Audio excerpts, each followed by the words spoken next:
Bruchim haboim. Welcome everyone. We're about to begin Be'ezras Hashem together on Daf Yud Beis Amud Beis.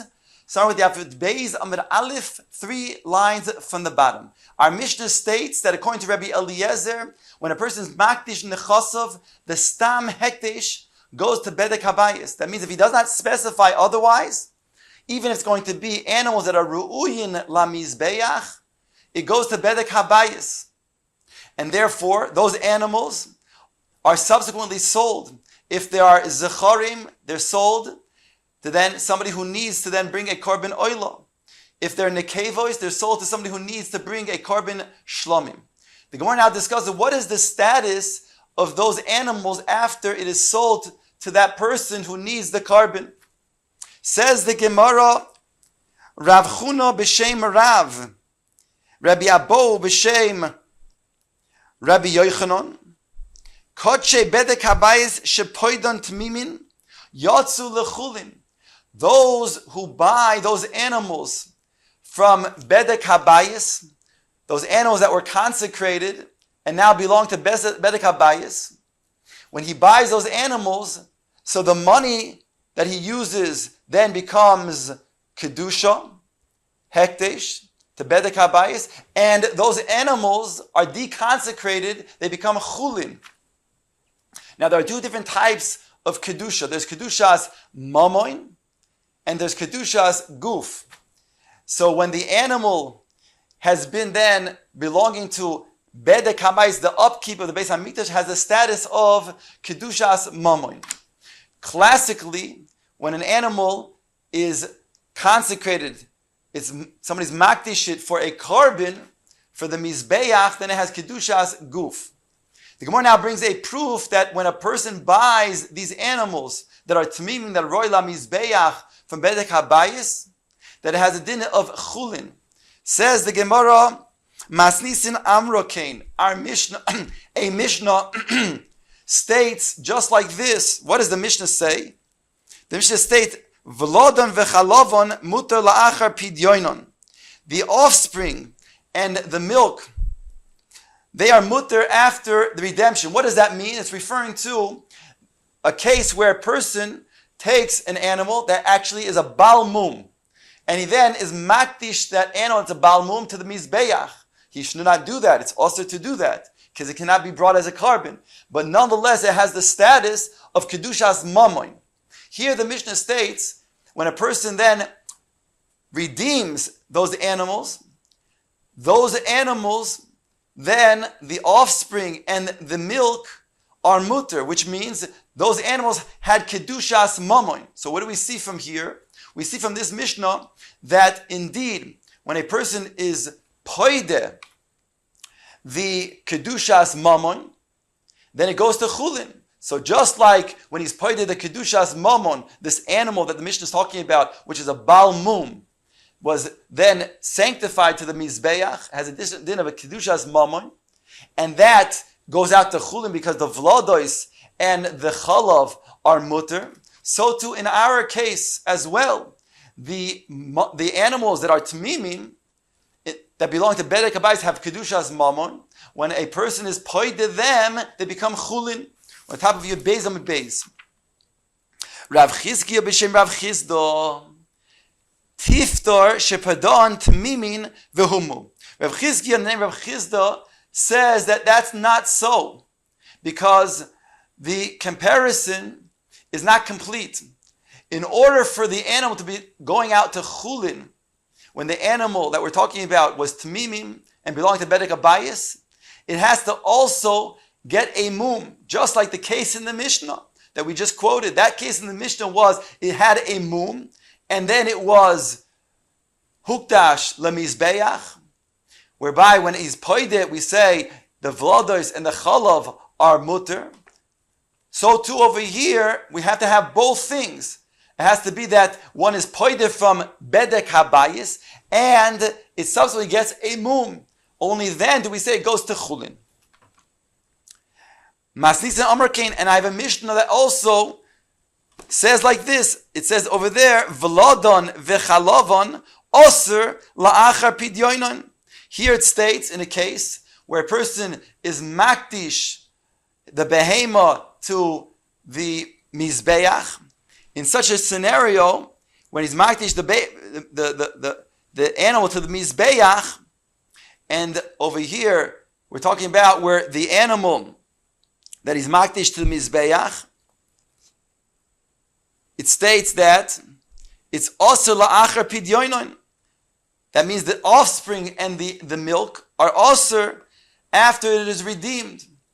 Here we're talking about a scenario where the Mishnah contrasts the case of somebody who's makdish lemizbeach to one who's makdish to bedek habayis. And here it states in the Mishnah, v'loden v'chaloven osur la'achar pidyonon. It states in this Mishnah that when one is makdish the animal to the mizbeach, and that animal was a Baal Mum, so here it states that the Vlad and the Chalav is Osir. In contrast to that would be then, when it was Makdish to Bedek HaBayis, the Chalav and the Vlad are Mutter. When is that so? Also in a scenario when it had a Mum. So here we have a proof that requires both the Pidyon as well as the Mum. Now the Gemara goes back to the original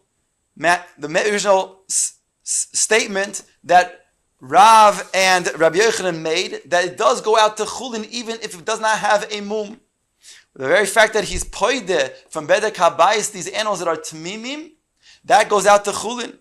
The Gemara now brings a proof for that. Rabbi Chizkiya b'shem Rabbi Yosef.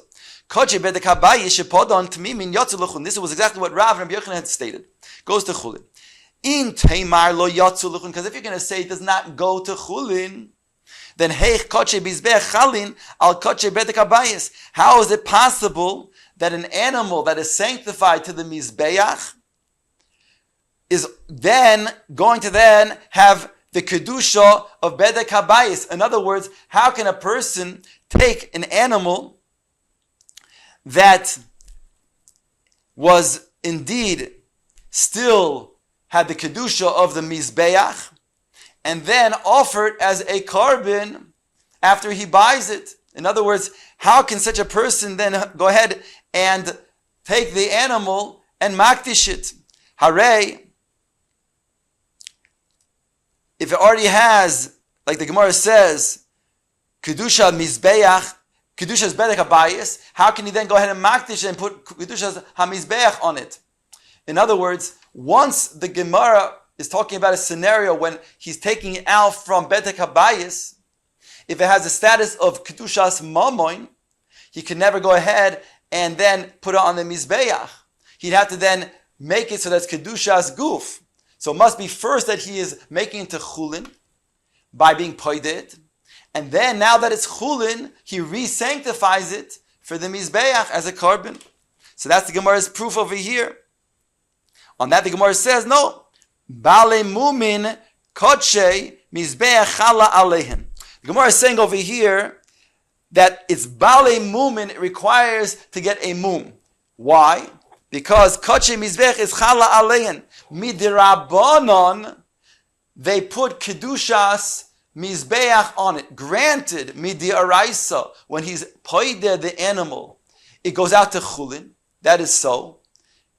However, midirabanan, since he needs to ultimately bring it as a carbon, then they already attached to it a kedushas hamizbeach at this point. As the Gemara, laida mila, in what area, in what way is it indeed kedushas hamizbeach? Answers Gemara, legiza v'la'avodah, that it's also for giza and avodah. So it comes out over here that indeed midiaraisa, when he's poided as tmimim, it does go out to chulin. Only the Rabbanan attached to it a kedushas hamizbeach temporarily until he will then re-sanctify it, and then itself has a kedushas mizbeach. Now the Gemara brings a brisa, and this brisa is going to be connected to our Mishnah in the sheet of Rabbi Yehoshua in the Mishnah, as follows: Hifrish nekeva lo'ilaso levhischa la'ashamoy. One who's mafrish a nekeva animal, a female animal, for his oila, or for his korban pesach, or for his korban asham. The din is, according to Tanakama, oise temura. It makes temura. What is temura? The classical case of temura is that the animal a person has, let's say, a korban oila, an animal that's designated as a korban oila. Then he takes another animal that's chulin, and he's not allowed to do so, but he says the kedusha of the korban oila will then be exchanged onto the animal that's chulin. So the din is, even though he's not allowed to do that, but the din is that not only does the original korban oila remain the sanctity of a korban oila, but the new animal that he transferred onto will also then get the designation as a korban oila. It's called a temura. Now, for that to take place, the original korban oila, the animal that was, a korban oila, that had to be a kedusha's guf. So the Gemara says when a person has a nekeva according to the Tanakama, and he goes ahead and he is mafrishit for either his oila, his pesach, or his asham, according to Tanakama, it's a valid tmura. That means according to Tanakama, it'll have sanctity of a kedusha's guf, so it works to make a tmura. That's according to Tanakama. The Brisa goes on to say, Rabbi Shimon oimer lo oilasoi oise tmura lepischoy lashama ino oise tmura. He makes a chilui and he says, Rabbi Shimon, that if he's mafrish the nekeva for his oila, then it will work to make a tmura. Then it will have sanctity as a kedusha as guf. Well, the tmura will work. But if he wants to mafrish a nekeva for either a pesach or an asham, it will not work. The Brisa brings up another statement, also named Rabbi Shimon, explaining Rabbi Shimon differently, as follows. Rabbi Shimon ben Yehuda oimer mishum Rabbi Shimon lo oilasoi ulepischoi uleashamoy einoi oisetmor. He holds in the name of Rabbi Shimon that it's never going to then make it tmura. So in other words, the latter two opinions, one is a stam explanation of Rabbi Shimon that says it works to make a tmura for oila, but not for the pesach and the elsham. And the statement of Rabbi Shimon, Rabbi Yehuda, and then Rabbi Shimon is that it doesn't work even for an oila. The Gemara now explains both opinions. Omer Rabbi Yochanan, time with Rabbi Shimon, shekein matzinu nekeva ba'oif kshero lovoi oila. Rabbi Yochanan explains the reason Rabbi Shimon that says that when one's mafrish and nekeva, it does work to make a tmura for the korban oila. That, he says, is because, Rabbi Yochanan explains, because a nekeva is satisfactory to be brought as an oila for an oif. And therefore it does have kedushas guf. Rabbi Yochanan, Rabbi Yochanan, time of Rabbi Shimon ben Yehuda, to explain the latter understanding of Rabbi Shimon, im min beminoi hu chaluk olav kol shekein min b'sheino mino. If min b'mino, which we'll Gemara explain shortly, is also something that is not going to be satisfactory, it's chaluk alav, he makes a distinction, then kol shekein, even min shebeino mino, and nekeva for a zachar certainly will not work. And he explains, ezu min b'minoi, the Gemara explains, shehu chaluk alav. What does that mean when he says min b'minoi? That he's explaining Rabbi Shimon as saying that it's chaluk alav behaded tetani, like it states in the following. It says Asham ben Shana behevi ben Shtayim, or ben Shtayim behevi ben Shalosh lo yotza. If you have a korban Asham that needs to be a 1-year korban Asham, and he brings a 2-year, or the opposite, so it's a different type of korban Asham. So even though it's the same animal, but the age is different, so we'll read the parentheses. Rabbi Shimon, before the parentheses, maybe Ben Shtayim. So the parentheses, it says Rabbi Shimon oimer kol atzman einan kedoshim. Rabbi Shimon says they are not kadosh. So that's talking about again where the animal is the same animal, only instead of being a 1-year-old, it's a 2-year-old.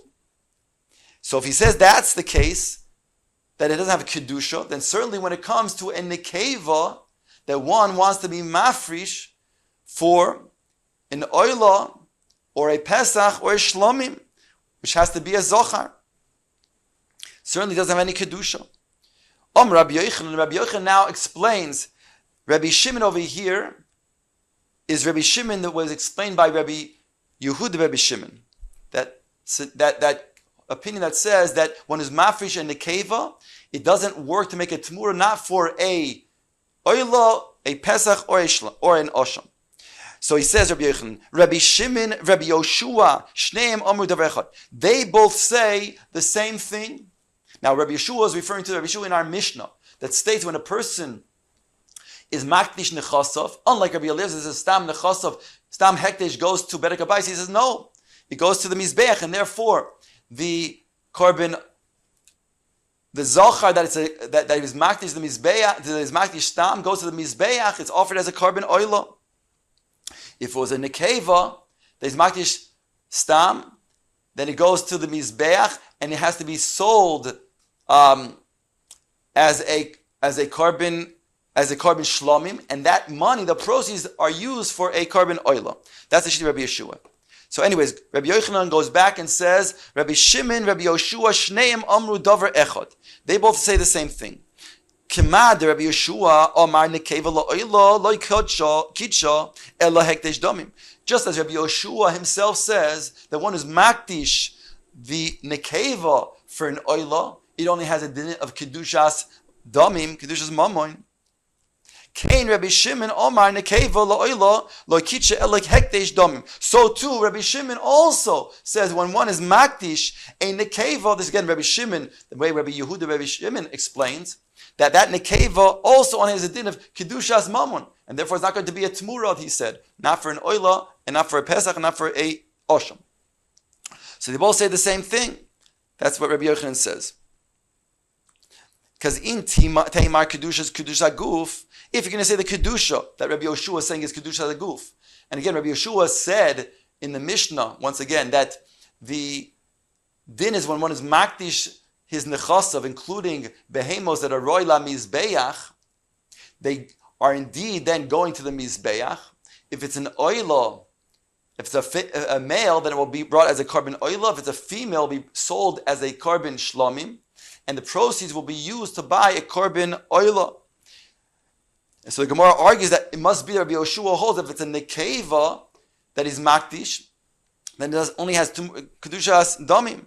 Because in Teimar Kedushas Haguf, Kocha Kedushas Haguf, if you're going to say it has indeed Kedushas Haguf, then Yiru, then indeed it should not be sold, but rather it should be let to graze and get a mum, and then be sold for the proceeds to be used as a korban oila. The fact that it doesn't do that shows that it's not Kedushas Haguf. It must be only Kedushas Mammon. Omar Rebbe. Rebbe says, now we have to put in, the Mefarshim explain, Ein Ani Roya as Div Rebbe Shimon Pesach. And this is Meduyak, like it will explain in the Hemshah, that has to be this way, that you have to put in the word Ein. Omar Rebbe, Ein Ani Roya as Div Rebbe Shimon Pesach. I do not see the words of Rebbe Shimon. This is Rebbe Shimon, the Stam in the Mishnah, that says that when it was making mafrish a nekeva, it works to make a tmura for the oila. But he says, I don't see the words of Rabbi Shimon by Pesach when he says it doesn't work to make a tmura for Pesach. Because Rabbi says that it would make a tmura for Pesach. The Gemara goes on to say, Moiser Pesach B'Shlomim, because a Moiser Pesach will then be used as a korban shlomim. What's Moiser Pesach? When a person has a korban Pesach designated, an animal designated as korban Pesach, and then that animal is lost, so he then takes another animal, a different lamb, let's say, and he sanctifies it, he consecrates it to be a korban Pesach. And he brings it as a korban Pesach. Subsequently, the original korban Pesach was found. That's called a Moisar Pesach, and it's brought as a korban shlomim. So here Rebbe says, since a Moisar Pesach is brought as a korban shlomim, so therefore it does have kedushas guf, whereby you could make a tmura. So therefore he argues on that which Rabbi Shimon said that it does not make tmura for a korban Pesach. Ask the Gemara, "V'leima ein ani roya divrei Rabbi Shimon ba'osham." Let us say that. Let Rabbi say that I do not agree with Rabbi Shimon in regards to the osham. Because why? Sham moiser osham ba'oila. Because a moiser osham also is brought as an oila, so that also has kedushas guf. So the same argument that Rebbe made, why he argues on Rabbi Shimon in regards to Pesach, should also be the argument that he makes in regards to Asham. So why did he not also say Asham? I argue with Rabbi Shimon in regards to Asham. Answers the Gemara, Rabbi Avin, Im Hiktish Pesach Boshlomim. If he's Maktish the Pesach, and thereby he comes to then bring a korban Shlomim, Im Hiktish Pesach Boshlomim. If he's Maktish a Pesach, comes Shlomim, Gufoy Korev Shlomim. The animal itself is brought as a Shlomim, and therefore has Kedushas Guf. However, Im Hiktish Osham Ba'oila, Ein Gufoy Korev Oila. Although it's true that it has to be brought ultimately as an Oila, but the Guf is not brought as an Oila. Rather, you have to allow the animal to graze, get a mum, and then sell it with taking the proceeds and buying an Oila. So that's the difference. The Gemara says, Ma hu kidun. What is then the machlokes between Rabbi Shimon and Rabbi? Gemara explains, Hahein Omar Hektesh Domim, Hektish. Rabbi Shimon says that when he's Maktish, the Domim, it's Hektish. V'Hahein Omar Hektesh Gufoy Hektish. Whereas Rabbi says that the Hektesh is Gufoy Hektesh. In other words, the difference is that when it comes to the korban Pesach, so according to Rabbi Shimon, it has Kedushas Domim, and therefore it doesn't work to make a Tmura. However, according to Rabbi, it does work to make a Tmura because it has Kedushas Haguf. It can't be brought, that korban Pesach, to be a Shlomim. But since ultimately we're saying that even though it can't be offered as a Shlomim, but nonetheless, since it's made for a Pesach, in other words, its status has a status of a Pesach, that itself gives it a Kedushas Guf, whereby you could make a Tmura. Says the Gemara, once Rabbi Yoshua in our Mishnah stated, again, that when a person is Maktish Nechasav, it goes to the Stam, to the Mizbeach, if it's animals that are Roy La Mizbeach, whereby if it's a Zachar, it'll be offered as a korban oila itself. If it's a Nekeva, it'll be sold to somebody who then needs a korban Shlomim with the proceeds to be bought as a korban oila. So then, why is it that the money is sanctified as an oila? Why is it that the animal is sanctified as an oila? Specifically, when it's not when it's not designated to be done so. Why do we say the stama is that it is brought as an oila, both for the zachar and the nekeva ultimately? So Gemara explains, Rabbi Zeir b'shem Rabbi Shimon ben Lakish, Rabbi Yeshua. What is his reasoning that it has to be an oila? The pasuk says, "Daber el Aharon ve'el bono ve'el kol bnei Yisrael." Speak to Aaron and his children and bnei Yisrael ve'omart aleim, and tell them, Ish mi beis Yisrael v'goymer asher yakriv laHashem la'oila, that he'll bring up the animal to Hashem as a korban oila. So explains, Hakol korev la'oila, everything is brought as an oila. The pasuk in the next verse states, L'ritzoinchem tomim zochar. Minayin afilu nekeva. Since it says L'ritzoinchem tomim zochar, how do you know even in nekeva that has to be then sold, and that person used it as a korban shlomim, the proceeds are then used to buy a korban oila? How do you know that indeed is to be used as an oila if it's in nekeva? Hooray, the pasuk says L'ritzoinchem tomim zochar. Talmud Loimar, afterwards the pasuk goes on to say, babokar. Babokar l'rabba is his nekeva. Since it says cattle and doesn't specify, it means both male and female. Rabbi Yisrael bar Rabbi Eliezer Shoal, he asks, Ksiv Zochar Vat Amis Babokar l'rabbas and nekevos. It states explicitly Zochar, a male, and then you're going to tell me that indeed that and you say that bakar comes to include nekevos. The kavos ksiv tamim va'at amis babakar l'rabbos balei mumin my benehon. Similarly, then, right, you're saying that bakar comes to include balei mumin, even though it says the pasuk tamim my benehon. What is the difference between them? What is the distinction? Why is it that the animal that is a nekeva, that can be used as an oila, yet when that which is an animal that is a balmum can't be brought as an oila? Says the Gemara, Rav Omar Shivda Dechadkara Beinehon. He says the stick of the weaver is the difference. In other words, just like the stick of the weaver separates the threads quite clearly, so over here it's obvious the distinction. When it comes to Babokar teaching me that both male and female, because female are roy la mizbeach, therefore it has kedushas guf. Masha'enkin, when it comes to a balmum, since the balmum is not roy la mizbeach, it only has kedushas domim, and therefore goes to bedek habayis.